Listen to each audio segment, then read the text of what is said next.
hermanos. Bien, iniciaremos la presentación de hoy mencionando algunos textos bíblicos y un pasaje del Espíritu de Profecía. Si pues coméis o bebéis o hacéis otra cosa, hacedlo todo para la gloria de Dios. Estamos comiendo, estamos bebiendo para la gloria de Dios. Es algo que debemos reflexionar. Muchas veces nosotros comemos para complacer el apetito. Lamentablemente, eso sucede. Y cuando vamos a llevar un alimento a la boca, no pensamos, ¿es esto para la gloria de Dios? Pero es un consejo que nos da la palabra de Dios. Si pues coméis o bebéis o haced otra cosa, hacedlo todo para la gloria de Dios. Oye, hijo mío, y sé sabio, y endereza tu corazón al camino. No estés con los bebedores de vino ni con los comedores de carne, porque el bebedor y el comilón empobrecerán y el sueño hará vestido roto. El Espíritu de Dios no puede venir en nuestra ayuda y asistirnos en el perfeccionamiento de un carácter cristiano mientras estamos satisfaciendo nuestro apetito en perjuicio de nuestra salud. Entonces, ¿qué es lo que nos dice? Que el Espíritu de Dios no puede venir en nuestra ayuda y asistirnos en el perfeccionamiento de un carácter cristiano mientras estamos satisfaciendo nuestro apetito en perjuicio de nuestra salud. Palabras que nos llevan a meditar, ¿cierto? A reflexionar. ¿De qué manera estamos alimentándonos? ¿Cuál es nuestra dieta? ¿Estamos basándonos en el consejo que el Señor nos da acerca de la dieta saludable? Bien, vamos a mirar un poquito la estructura del ADN. El ADN, el ácido desoxirribonucleico. El ADN está formado por dos cadenas de átomos que se entrelazan, que se combinan entre sí, formando una escalera en espiral. El ADN sabemos que es donde está escrito todo el código de nuestra vida. Es una macromolécula que encontramos en el núcleo. Y está compuesto por estas dos cadenas de átomos que se pentean alrededor una de la otra y forman también como una escalera en caracol. Muy bien, aquí como los peldaños de la escalera encontramos lo que son las bases nitrogenadas, la timina, la adenina, la guanina y la citosina. Muy bien, aquí podemos verlo de una mejor forma. Tenemos la escalera del ADN. Los lados de la escalera se conocen como la columna vertebral azúcar fosfato. Azúcar fosfato, ayer lo veíamos. Y es la que proporciona el soporte estructural de la molécula. Tengamos en cuenta esto. Esta es la columna vertebral azúcar fosfato y es la que proporciona el soporte estructural de la molécula del ADN. Y tenemos también los 4 nucleótidos o bases que son, mencionábamos, los que forman los peldaños de la escalera, la adenina, citosina, guanina y timina. Muy bien, ayer habíamos quedado entonces, ¿cómo podemos nosotros llevar esto ya a la práctica, a nuestra nutrición? Los fosfatos representan los alimentos reguladores, los azúcares, los energéticos y las bases nitrogenadas, los constructores. Y las bases nitrogenadas, los constructores. Muy bien. Aquí tenemos entonces Los fosfatos, que son los alimentos reguladores. Dentro de este grupo está el agua, las verduras, las frutas y las aromáticas. Decíamos que este es el soporte de la escalera, que este es el grupo que representa la consistencia o lo que sostiene la escalera. El agua, las verduras las frutas y las aromáticas. Muy bien. Vamos ahora a los alimentos energéticos, que son los azúcares. Están representados entonces, eh, dentro de este grupo encontramos los cereales, el arroz, el maíz, el trigo, la cebada y otros cereales, todo el grupo de cereales y los tubérculos. Y nos quedaría entonces por mirar lo que son los alimentos constructores, bases nitrogenadas. Dentro de este grupo están los granos y las oleaginosas. Dentro de las oleaginosas, pues nosotros ya conocemos muchas de ellas, las nueces, las avellanas, las almendras, las semillas de girasol. Y también se encuentran los huevos, la leche y los frutos secos. El ideal nuestro es cada día irnos acercando más a lo que el Señor quiere que sea nuestra dieta, según lo que Él ha revelado. Aquí tenemos los huevos, la leche y las carnes, pero nuestro ideal es cada día acercarnos más a la dieta original. Dentro de estos alimentos eh, reguladores, podemos mencionar que son todos aquellos que aportan vitaminas, minerales, fibra. Son los que regulan los procesos metabólicos en nuestro organismo. Los energéticos son los que proveen las energías para poder realizar las diferentes actividades.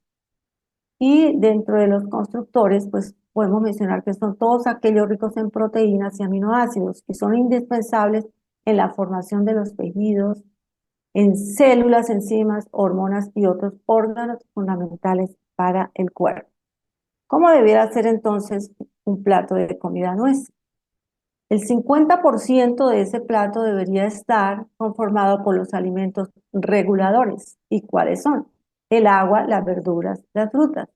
El 30% de ese plato debería ser de los alimentos energéticos. Dentro de esos encontramos los cereales y los tubérculos. Y el 20% serían los constructores, donde están los granos y las oleaginosas. ¿Por qué nosotros hablábamos de las mutaciones del ADN? ¿Por qué se presentan daños en el ADN? ¿Y cuáles serían los nutrientes que previenen ese daño en el ADN? Los elementos importantes para evitar mutaciones, sabemos que las mutaciones pueden provocar enfermedades, ¿sí? Dentro de esas las cardiopatías, el cáncer y otras. Dentro de esos nutrientes que nos ayudan a prevenir los daños del ADN están los carotenoides, como la zanahoria, la calabaza, los pimentones amarillos y rojos, los tomates y las hojas verdes. También están los alimentos que contienen vitamina E, como el aguacate, la semilla, los frutos secos, las hortalizas verdes.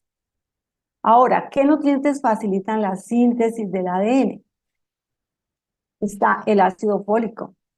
Dentro de eso entonces están los granos integrales, las verduras verdes, las legumbres y las naranjas.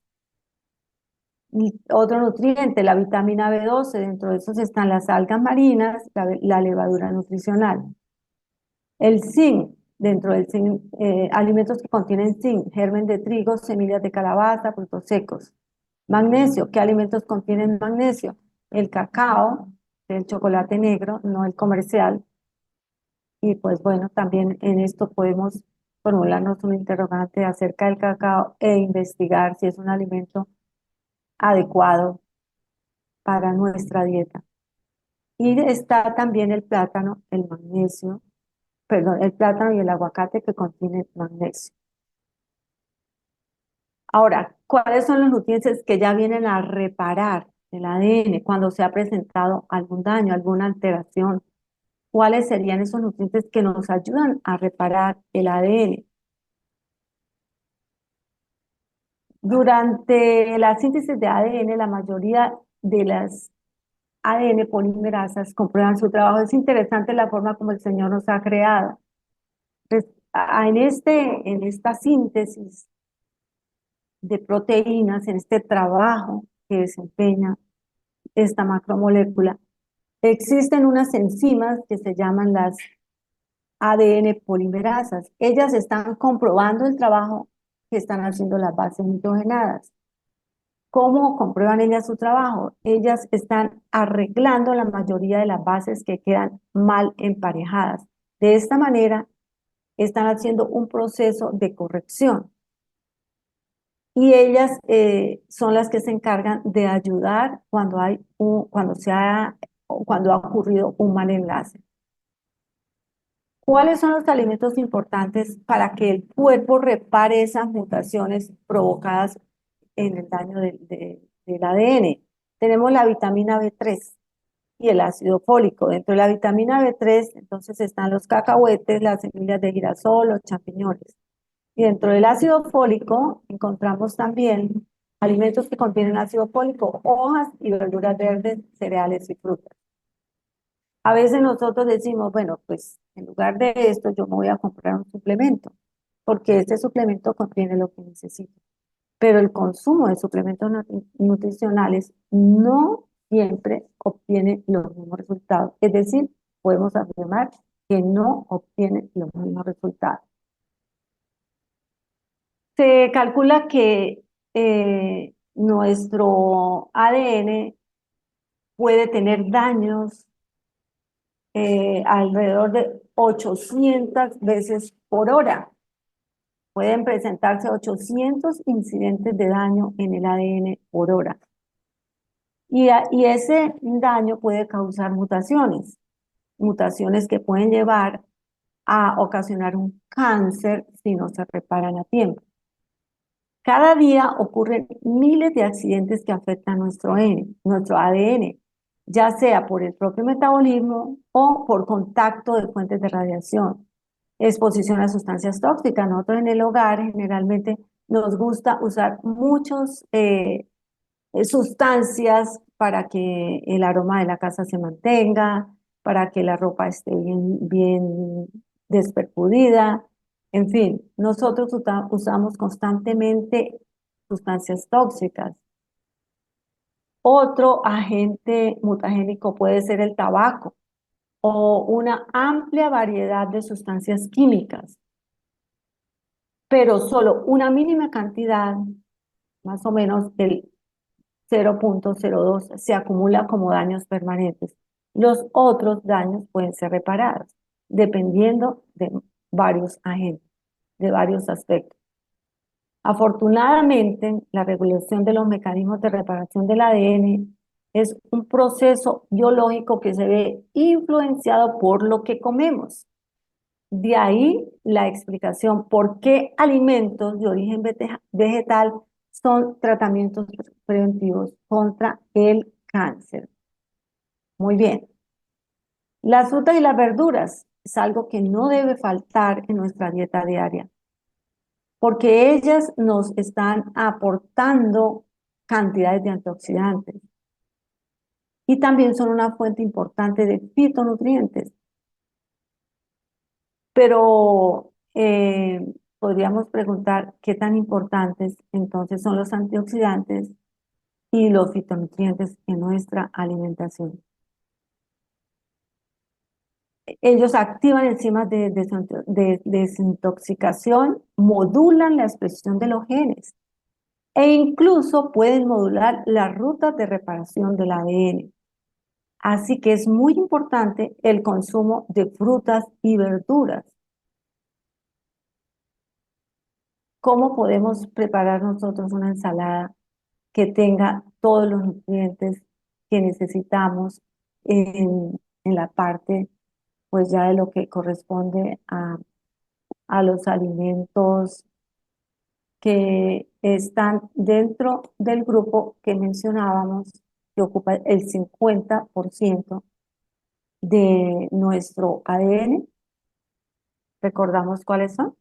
Los reparadores. Entonces, Dentro de eso tenemos los colores que son muy importantes porque son los que nos aportan fitonutrientes. Color rojo debe estar siempre presente en una ensalada. Dentro del color rojo, pues ya sabemos qué alimentos están. El color morado también debe estar presente, el color verde claro, el color verde oscuro y los colores blancos y naranja. Cuando hagamos una ensalada, bueno, no debe haber mucha combinación tampoco, no debemos abusar de las demasiados alimentos en un solo plato. Muy bien. Aquí tenemos entonces una lista de los colores que no deben faltar en nuestros platos: el blanco, el amarillo, el rojo, el morado y el verde. Cada uno de ellos hacen aportes diferentes a nuestro organismo. El color blanco fortalece el sistema inmune, previene infecciones, disminuye el colesterol, es saludable al corazón y tiene un efecto antibiótico. Este color no debería faltar en nuestra alimentación.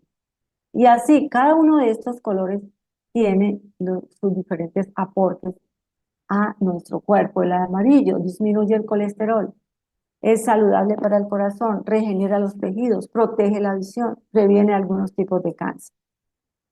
Entonces debemos tener en cuenta cómo combinamos nuestras comidas. Qué importantes son las combinaciones.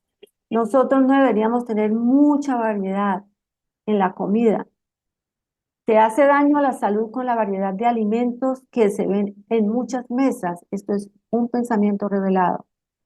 Tome los diferentes platos que se ponen en la mesa en una comida. Reúnalos todos en un recipiente y agítelos. ¿Qué veríamos? ¿Cómo veríamos nosotros eso? Hacer esa mezcla de todo lo que estamos consumiendo en un almuerzo. Los reunimos en un recipiente y luego los agitamos. Se le revuelve el estómago al mirar esto. Deje esta mezcla durante unas horas. ¿Qué va a pasar con esa mezcla? Se va a fermentar. Todavía miles imponen sus estómagos a recibir una masa como esta todos los días. Carne a medio masticar, condimentos, especias, pasteles, budines, dulces que se comen con té y café. Se obliga al estómago abusado a tomarlos y hacer lo mejor que pueda con ellos. Ahí está, esto es lo que le estoy dando en este día, en esta comida. Mi estómago, mire a ver qué puede hacer con ellos. Qué importante es que nosotros hagamos las combinaciones correctas de los alimentos.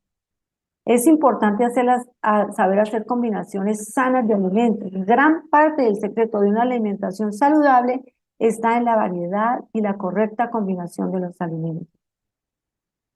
No es necesario tener mucha variedad en una sola comida, pero de una comida a otra o de un día a otro se debe procurar la variedad de alimentos. ¿Cómo tener una buena salud? Bueno, ya vamos terminando este mensaje. ¿Cómo mantener una buena salud? ¿Cómo mantener un código genético sin alteración? Llevar un estilo de vida saludable. Dios nos reveló 8 maravillosos principios para conservar nuestra salud. Combinar correctamente los alimentos. Tener regularidad en las comidas. Consumir las proporciones correctas. Mis apreciados, nuestro organismo está regido por leyes. Fuimos creados en un orden maravilloso. Dios es un Dios de orden y toda su creación está regida por normas, por leyes. Cuando nosotros alteramos una de estas leyes es cuando vienen las enfermedades. Pero el 54% de nuestra salud se encuentra en la alimentación. Alimentarnos correctamente, hacer las combinaciones correctas, tener la regularidad en esa alimentación, en cada una de las comidas. Mis apreciados, nuestra genética solo influye en un 10% en nuestra salud. Si nosotros llevamos un estilo de vida saludable, podemos prevenir muchas enfermedades. Tendremos vitalidad. El Señor ha prometido que nos dará salud, pero las promesas de Dios son condicionales. El dejar de cuidar la maquinaria es un insulto infligido al Creador. Existen reglas divinamente establecidas que si se observan, guardarán a los seres humanos de la enfermedad y la muerte prematura. Estos son consejos de la pluma inspirada. Los cereales, las frutas carnosas, las oleaginosas y las legumbres constituyen el alimento escogido para nosotros por el Creador. Preparados del modo más sencillo, no necesitamos tantos condimentos para preparar una comida. Preparados del modo sencillo, del modo más sencillo y natural, son los comestibles más sanos y nutritivos. Comunican una fuerza, una resistencia, un vigor intelectual que no puede obtenerse de un régimen alimenticio más completo y estimulante. Y podríamos concluir con el mensaje que empezamos. Te alabaré, porque asombrosa y maravillosamente he sido hecho. Maravillosas son tus obras y mi alma lo sabe muy bien. El Señor quiere nuestra salud completa y por eso Él nos ha revelado un plan completo de alimentación. De nosotros depende el que lo observemos o no. De nosotros depende que tengamos salud o no. Que el Señor nos ayude para tener dominio propio y para poder aplicar a nuestra vida todas las reglas, los mensajes que Él ha dejado para conservar nuestros cuerpos sanos. Que Dios les bendiga, mis apreciados. Bueno, mis hermanos, muy buenos días. Le damos gracias a mi esposa por la parte que nos acaba de presentar. Y bueno, vamos ahora entonces a el último tema programado para el día de hoy. Comienzo con una cita del Espíritu de Profecía de Consejos sobre el Régimen Alimenticio. Dice, Cristo vino y soportó las más duras tentaciones de Satanás. Y en favor de la raza venció el apetito, mostrando que el hombre puede vencer. Así como Adán cayó en el apetito y perdió la bendición del Edén, los hijos de Adán pueden por medio de Cristo vencer el apetito y por la temperancia en todas las cosas volver a conquistar el Edén.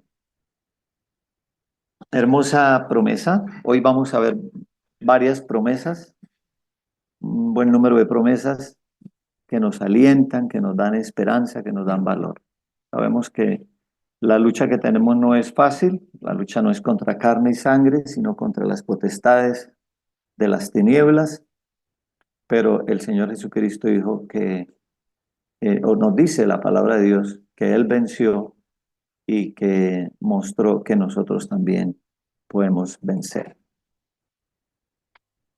Vamos a mirar hoy el secreto del poder y el secreto del poder para cumplir la misión que Dios nos ha encomendado. Vamos a mirar algunas cositas que son de pronto, bueno, cuando yo las vi me sorprendí mucho. Vamos a leer Romanos 3:4. En el libro de Romanos, el capítulo 3 y el versículo 4, hay una declaración muy interesante, demasiado interesante, diría yo. Dice, de ninguna manera, antes bien sea Dios veraz y todo hombre mentiroso. Como está escrito, para que tú, oh Dios, seas justificado en tus palabras y venzas cuando fueres juzgado. Este texto nos está diciendo que Dios va a ser juzgado. Bueno, de hecho ya lo fue cuando el Señor Jesucristo fue juzgado por el Sanedrín y luego por Pilato y por Herodes. En realidad, lo que los hombres mortales estaban haciendo allí en ese momento era juzgando a Dios, porque Cristo dijo, el que me ha visto a mí, ha visto al Padre. Entonces realmente los hombres dirigidos por Satanás se arrogaron, un derecho que no les pertenece y era juzgar al juez, juzgar a Dios mismo. Y lo juzgaron y lo encontraron culpable y lo condenaron a una muerte cruel, como era la crucifixión. Pero Pablo no está hablando de un juicio futuro, un juicio hacia el futuro, porque ese juicio ya había pasado.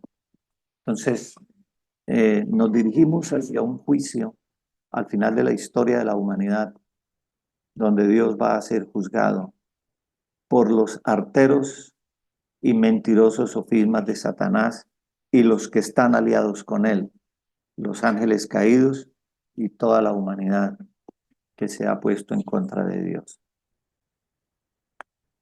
Eh, Otro texto que nos habla del juicio de Dios es precisamente el mensaje del primer ángel. Dice y vi en Apocalipsis 14, y vi a otro ángel volar por en medio del cielo, que tenía el evangelio eterno para predicarlo a los que moran en la tierra y a toda nación y tribu, lengua y pueblo, diciendo a gran voz, temed a Dios y dadle gloria, porque la hora de su juicio ha llegado, y adorad a aquel que ha hecho el cielo y la tierra y el mar y las fuentes de las aguas.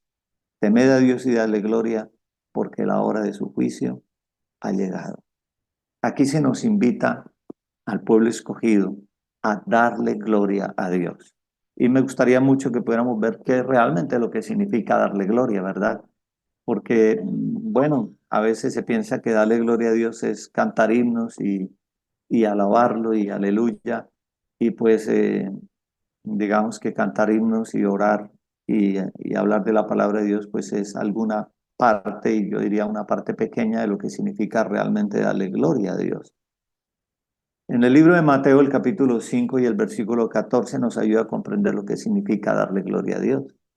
Dice, así alumbre vuestra luz delante de los hombres, para que vean vuestras buenas obras, para que vean vuestras buenas obras y glorifiquen a vuestro Padre que está en los cielos. ¿Qué realmente es lo que glorifica a Dios? Las buenas obras. ¿Y cuáles son las buenas obras? La obediencia, la perfecta obediencia a la ley de Dios, bajo la dirección y el poder del Espíritu Santo. Dios nos ha llamado a formar parte de un ejército que va a ir a cumplir una misión final y definitiva. Y en el libro de Apocalipsis, en el capítulo 14, los versículos 3 al 5, encontramos las características de este ejército, esta fuerza especial que Dios está preparando para cumplir una misión especial en el Armagedón. Y cantaban un cántico nuevo. Bueno, este grupo eh, tiene esa característica de que le da gloria a Dios a través de su carácter. Y cantaban un cántico nuevo delante del trono y delante de los cuatro seres vivientes y de los ancianos, y nadie podía aprender aquel cántico sino aquellos 144,000 que fueron reunidos entre los de la tierra. Y aquí vienen las características de estos 144,000. No se contaminaron con mujeres, son vírgenes, son los que siguen al Cordero por donde quiera que va. Fueron redimidos de entre los hombres como primicias para Dios y para el Cordero, y en sus bocas no fue hallada mentira, pues son sin mancha delante del trono de Dios. Nosotros somos llamados a formar parte de este grupo. El pueblo adventista fue llamado a formar parte de este grupo. El objetivo, uno de los objetivos de Dios, es que nosotros formemos parte de los 144,000 que son las personas llamadas a cumplir la misión especial. Y esta es la última generación. Y yo diría que muy probablemente nosotros eh, somos parte de esa última generación. Somos la cuarta generación de adventistas y somos muy posiblemente la última generación. Yo, yo creo esto. En el libro Recibiréis Poder, la página 338, está la misión. Bueno, normalmente cuando preguntamos a nuestros hermanos cuál es nuestra misión, la mayoría respondemos que nuestra misión es predicar el Evangelio por testimonio al mundo entero. Y realmente esa no es la misión de los 144,000, del pueblo escogido. Hay algo más elevado que la misión. Predicar el Evangelio es la comisión, la gran comisión, y viene como resultado de cumplir la misión. Permítame explicarlo de la siguiente manera. Jesús dijo en una ocasión, hablando a los fariseos, dijo: hipócritas, porque recorréis medio mundo buscando un prosélito, y cuando lo habéis hallado, lo convertís en 2 veces más hijo del infierno que vosotros. Pero lo que el Señor Jesús estaba diciendo acá era que de nada sirve predicar el Evangelio si nosotros no hemos experimentado una verdadera y genuina conversión. Muchos predican el Evangelio sin conversión. Así que primero es la conversión, y como resultado de la conversión viene la predicación, o sea, la comisión. Así que la misión es nacer de nuevo. La misión es experimentar una transformación profunda de nuestra naturaleza interior. Es obtener la victoria sobre, sobre el pecado, sobre el orgullo, sobre la suficiencia propia. Es rendir nuestra vida a Dios de tal manera que en nuestras bocas no haya mentira y seamos sin mancha delante del trono de Dios. Y esta experiencia de ser renovados, de nacer de nuevo, nos lleva al cumplimiento de la misión, y el resultado de la misión es la comisión. Vamos a leerlo para que lo podamos entender mejor.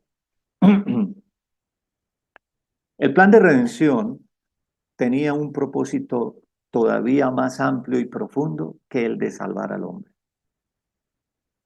Cristo no vino a la tierra únicamente por este motivo. No vino meramente para que los habitantes de este pequeño mundo acataran la ley de Dios como debe ser acatada, sino que vino para vindicar el carácter de Dios ante el universo. He aquí la verdadera misión: vindicar el carácter de Dios ante el universo. El honor de la ley de Dios tiene que ser vindicado ante los mundos no caídos, ante el universo celestial y el mundo caído. Así que la misión principal es vindicar el carácter de Dios. Y Jesús cumplió la misión. Él vindicó el carácter de Dios ante el universo entero. ¿Cómo lo vindicó? Viviendo una vida sin pecado, viviendo una vida de permanente victoria sobre el mal, una vida con un corazón limpio, con un corazón según el corazón de Dios, el Padre. En el Deseo de todas las gentes, la página 625, dice: el honor de Dios, el honor de Cristo están comprometidos en la perfección del carácter de su pueblo. Así que la vindicación del carácter de Dios, el honor de Dios, el honor de Cristo, el honor de su trono, están comprometidos en la perfección del carácter de su pueblo. Dicho de otra manera, la perfección del carácter del pueblo de Dios, de los escogidos, es lo que vindica el carácter de Dios. Perdón. El honor de su trono está en juego por el cumplimiento de su palabra en nosotros. Así que la perfecta obediencia a la ley de Dios y la perfecta justicia es lo que vindica el carácter de Dios. Por eso leíamos Mateo, el capítulo 16, donde dice, capítulo 5, versículo 14, así alumbre vuestra luz delante de los hombres, para que vean vuestras buenas obras y glorifiquen a vuestro Padre que está en los cielos. Así que lo que glorifica a nuestro Padre en el reino de los cielos, lo que glorifica a Dios, lo que vindica el carácter de Dios, es la perfección del carácter de sus hijos. Por eso Cristo vivió una vida libre de pecado, vivió una vida de santidad, de pureza, y eso vindicó el carácter de Dios ante el universo entero. Y esa es la misión que nos ha sido asignada a nosotros. Dice acá que el plan de redención tenía un propósito todavía más amplio y profundo que el de salvar al hombre, y era el de vindicar su carácter. Y el llamado al pueblo adventista es vindicar el carácter de Dios. En el libro de Apocalipsis, en el capítulo 17 y los versículos 12 al 14, se encuentra esa batalla precisamente, ese conflicto. Y los 10 cuernos que has visto son 10 reyes que aún no han recibido reino, pero por una hora recibirán autoridad como reyes juntamente con la bestia. Estos tienen un mismo propósito y entregarán su poder y su autoridad a la bestia. Pelearán contra el Cordero y el Cordero los vencerá, porque Él es Señor de señores y Rey de reyes, y los que están con Él, que son llamados, elegidos y fieles. Estos llamados, elegidos y fieles son los 144,000. Y esos somos nosotros. El pueblo adventista ha sido llamado. Este es el gran llamado para nosotros. El conflicto de los siglos, la sierva del Señor dice que todos los que deseen formar parte de los 144,000 pueden solamente si quieren. Ese es nuestro llamado. Es un llamado superior. Y aquí dice que el Cordero, en unión de los escogidos, de los llamados, los elegidos y los fieles, vencerán a Satanás, al dragón, la serpiente antigua, y vencerán a la triple alianza. Y ahí es donde termina, donde se produce el desenlace de la historia de este mundo. Pero ¿cómo lograr la victoria sobre el pecado? ¿Cómo lograr la victoria sobre nuestros defectos de carácter? Como decía ahí el hermano David, sobre nuestras debilidades y luchas. ¿Cómo lograr esa victoria? El secreto del poder. El secreto del poder de Cristo Jesús para vencer el pecado está expresado de una manera clara en Juan 7, 45, 46, y está expresado también en el deseo de todas las gentes, y vamos a mirarlo rápidamente. Dice que los sacerdotes y los ancianos enviaron a unos guardias del templo para que trajeran a Jesús. También se les dice alguacil, les dice que estos alguaciles vinieron a los principales sacerdotes y a los fariseos. Y esto les dijeron, ¿por qué no le habéis traído? Los alguaciles respondieron, jamás hombre alguno ha hablado como este hombre. ¿Cuánto nos falta de eso, verdad? ¿Cuánto nos falta de eso? Dice, jamás hombre alguno ha hablado como este hombre. ¿Dónde residía el secreto de este poder? De que los alguaciles no se atrevieron a tocar al Salvador porque jamás se habían escuchado a alguien hablar de esa manera. Pero no eran solamente las palabras de Jesús que estaban llenas de poder, también eran sus hechos. Dice, y recorrió Jesús toda Galilea, enseñando y predicando en las sinagogas de ellos, y eran traídos todos los enfermos y a todos sanaba. Había un poder maravilloso, no solamente en sus palabras, sino en sus acciones. Pero entonces, ¿dónde estaba el secreto de su poder? Vamos a leer Hebreos capítulo 5, versículo 7. Aquí empezamos a encontrar la respuesta. Y Cristo en los días de su carne, ofreciendo ruegos y súplicas con gran clamor y lágrimas al que le podía librar de la muerte, fue oído a causa de su temor reverente. Esta era la forma como Jesús oraba. Así oraba Jesús, ofreciendo ruegos, súplicas, con gran clamor y lágrimas al que le podía librar de la muerte, y fue oído a causa de su temor reverente.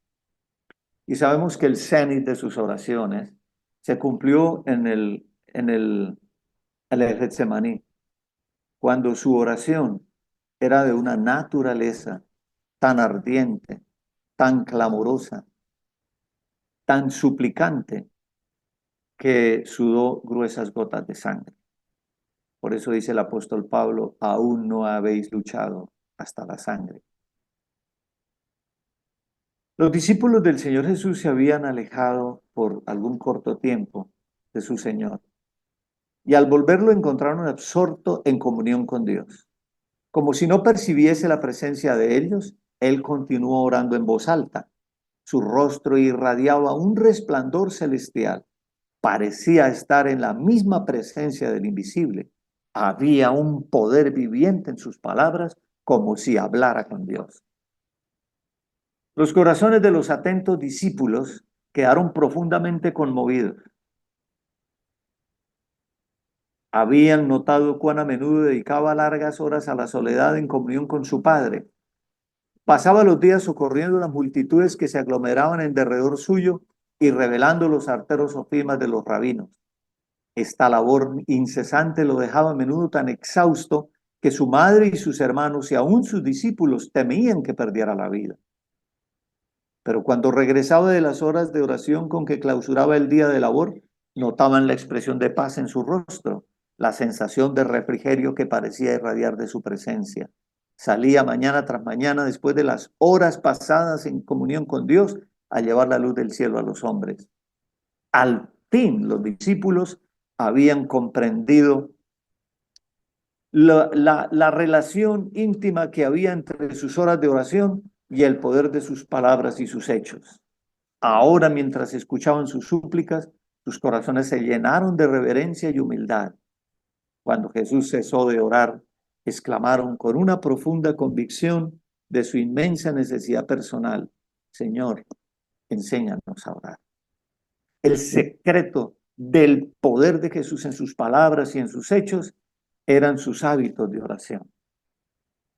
Y bueno, uno se pregunta, si el Señor Jesús terminaba tan exhausto que parecía que pudiera morir, entonces en lugar de caer rendido, se iba más bien a orar. Y entonces resulta que el Señor Jesús comprendía claramente que la oración era una fuente de poder, que hay más descanso, que hay más relajación estar en la presencia de Dios que dormir. Y entonces llegamos a la conclusión de que debiéramos pasar más tiempo orando que durmiendo. Así lo hacía el Salvador. Pasaba más tiempo orando que durmiendo. En el día se dedicaba, su vida la dedicaba al servicio de la humanidad al punto que quedaba muy exhausto, pero luego encontraba en las horas de oración su descanso. Allí encontraba refrigerio, allí encontraba fortaleza. Tal vez el Señor Jesús, y esta es una invitación para nosotros, comprendía muy bien Isaías 40, 29, 31. Lo comprendía muy bien, lo creía y lo aplicaba. Isaías 40, 29 al 31 dice, Él da fuerzas al cansado y multiplica las fuerzas del que no tiene vigor. Los muchachos se fatigan y se cansan. Los jóvenes ciertamente caen, pero los que esperan en Jehová tendrán nuevas fuerzas. Levantarán las alas como águilas, correrán y no se cansarán, caminarán y no se fatigarán. Hemos de aprender a orar. Y aprender a orar, parte de lo que significa aprender a orar, es aprender a pasar mucho tiempo con Dios. Y especialmente en las noches, guardando las vigilias de la noche y en las madrugadas. Bien lo dijo el salmista David, temprano me hallan los que de madrugada me buscan. Y esta es la santificación de todo el ser. Debemos mirar a Cristo, debemos resistir como Él resistió, orar como Él oró, agonizar como Él agonizó, si deseamos vencer como Él venció. Pues nada os será imposible. Porque para el que cree todo le es posible. Y Jesús dijo, separados de mí nada podéis hacer. Yo estoy contigo todos los días hasta el fin del mundo. Cristo vino para hacernos participantes de la naturaleza divina Y su vida es una afirmación de que la humanidad en combinación con la divinidad no peca. Todas las fuerzas satánicas no tienen poder para vencer a un alma que confesa en sillas y apoya en Cristo. Todas las fuerzas satánicas no pueden vencer a una sola alma que confesa en sillas y apoya en Cristo, porque torre fuerte es el nombre de Jehová. A él correrá el justo y será levantado. Satanás tiembla y huye delante del alma más débil que busca refugio en ese nombre poderoso. Los discípulos fueron santificados, refinados, ennoblecidos y amoldados a la semejanza divina porque lucharon con todas sus fuerzas en oración ferviente. Muchas veces las tentaciones parecen irresistibles y es porque hemos descuidado la oración y el estudio de la Biblia. Si pues el secreto de la victoria y el poder de Cristo estuvo en la oración, es el mismo secreto para nosotros. Queremos vencer el apetito, queremos vencer todas nuestras flaquezas y todas nuestras debilidades y todas nuestras inclinaciones al mal. Encontremos entonces en la hora secreta de la oración el poder para vencer y el poder para cumplir la misión de vindicar el carácter de Dios ante el universo.